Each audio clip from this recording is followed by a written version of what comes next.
Well, the New York Times Corporation is threatening to shut down the Globe if they don't get the concessions they want from the union and from the Boston Globe. And it's just absurd to be that bullying with such a threat. To say we're going to shut you down. You know, they came and bought the Boston Globe back in '93, and everybody's hurting in the newspaper business, but this is the issue of absentee landlordism, where they don't have a connection to the local area.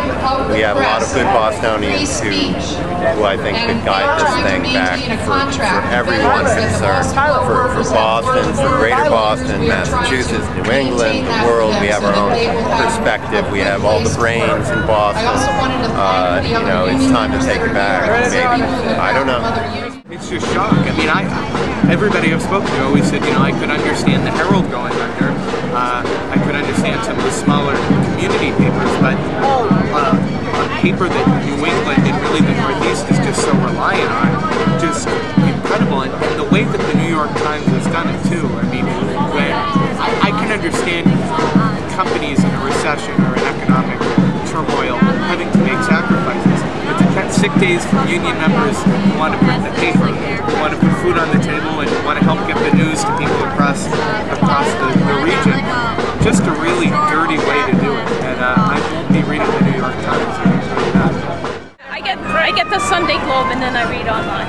I get the print version every day, about 20 years. Every day. The New York Times, as you know, has threatened to shut down the Boston Globe. That threat is unacceptable.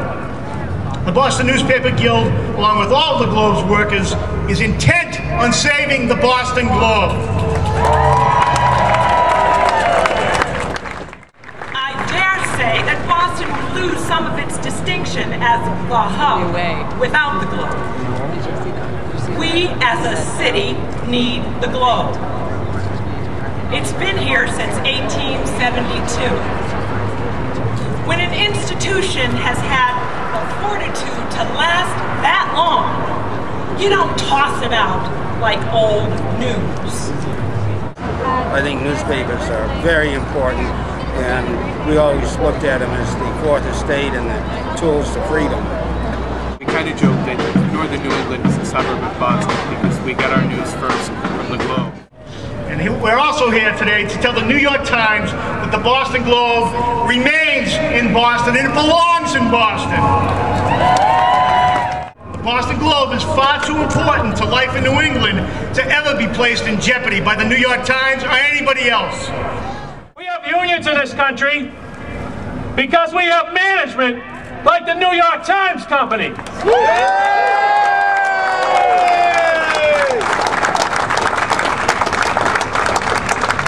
Can you imagine how outrageous it is in this day and age to take somebody's pension away from them, take somebody's health care away from them, take somebody's wages away from them? How about figuring out how to run this newspaper? How about you getting a little bit smarter about the work that you need to do? How about the New York Times sacrificing a little bit?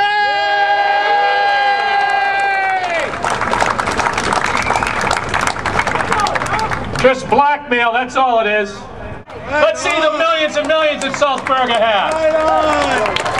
Open the box! And I speak for a lot of people, I don't want to say older, but maybe, my age, who don't want to read the paper on the computer. We want to hold it in our hand, we want to read it, and we want to get the whole story, not the tidbits. Not the tidbits from the internet, scratched over a computer, because believe me, you're going to find out in a few years, arthritis, eyes, everything's going to go. Blogs are great. Internet radio is great. I'm proud and thrilled to Twitter wherever I go, or tweet, or however you want to say it. But the fact of the matter is we need quality reporting and quality stories. I think we're moving into other forms of media, and there are always things that take their place. I don't know what the answer is and what they can do, but I think that the print edition, at least for several more years, for maybe another decade or so, I think is going to be a real key part of the industry. There's still a generation that doesn't like to read stories online. Can't imagine it. I have, back archives of, special events and things like that we've saved, and what will happen when the Globe isn't here. How will we, have those events in history saved? Boston Globe needs to stay here. If the Boston Globe wasn't here, then a lot of other people wouldn't really know what's going on. So, without